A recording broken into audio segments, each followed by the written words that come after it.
She was just 23, a young techie with dreams, a career, and a life ahead of her. But on May 3rd, Steffi's lifeless body was found near her home in Manimangalam, Tamil Nadu. At first, they said it was an accident, a fall, tragic but not criminal. But the truth, the autopsy exposed everything. Steffi was murdered, and now her husband, the man who vowed to protect her, is behind bars, arrested for dowry-related abuse and strangulation. This is not just one woman's story. This is a wake-up call for every family, every lawmaker, and every citizen who stays silent when women are abused behind closed doors. I'm Uma and this is Trendline Times. Today we expose the full story behind Steffi's murder, the investigation, the arrest, and what it says about the system we live in. Steffi and Raj Mohan met in 2022 when he moved in as a tenant in her family's home at Vardarajapuram near Chennai. She was in college, he was polite, soft-spoken, and slowly love blossomed. But that love came with resistance from both families. Still in 2024, they got married in Sivaganga, defying caste norms and parental objections. It should have been a new beginning, but within weeks, Steffi's life changed.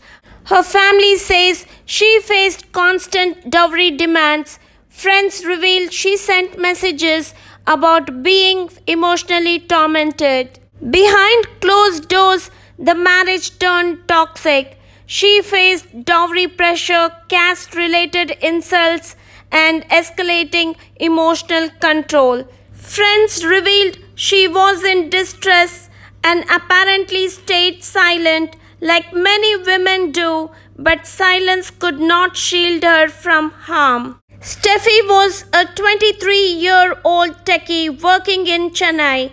On May 3rd, her body was found near her home in Manimangalam. Initially, this was called an accident, a tragic fall, they said. But the autopsy revealed the horrifying truth. She was strangled. Her death was not an accident, it was murder. Police found she suffered head injuries, had fluid in her lungs, and was strangled. The autopsy confirmed. Worse, she had been coerced over dowry even after marriage. The man who called the police, who told neighbors it was an accident, was now the main suspect, Raj Mohan, her husband. He has been arrested and charged under Section 302 of the IPC for murder and Section 498A for cruelty to a wife. Police believe this was not a moment of rage but a pattern of abuse ending in a deadly act. Dowry harassment, domestic violence, emotional control. Steffi's case is not isolated. It is part of a bigger problem of how patriarchy and outdated traditions endanger women every day. And it leads to one unavoidable question.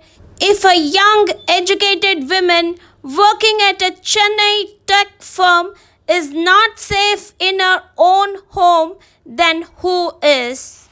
Steffi did not die in an accident. She was strangled.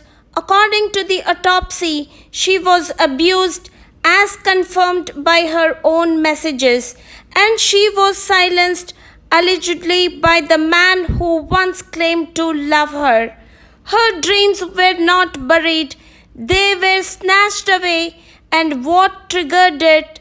Dowry demands, domestic cruelty, emotional control.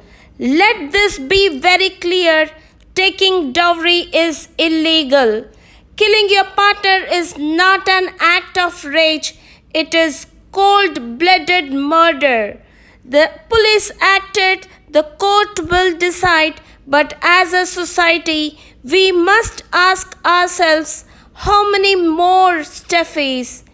If a young educated woman with a career is not safe in her own home, then who is? We owe Steffi more than sympathy. We owe her justice, dignity, and remembrance. I'm Uma, and this is Trendline Times. We don't just cover crime, we question the silence that lets it happen. And we will follow Steffi's case until the last voice for her is heard in court and in public memory. For Steffi, for justice, for every woman who deserves to live without fear.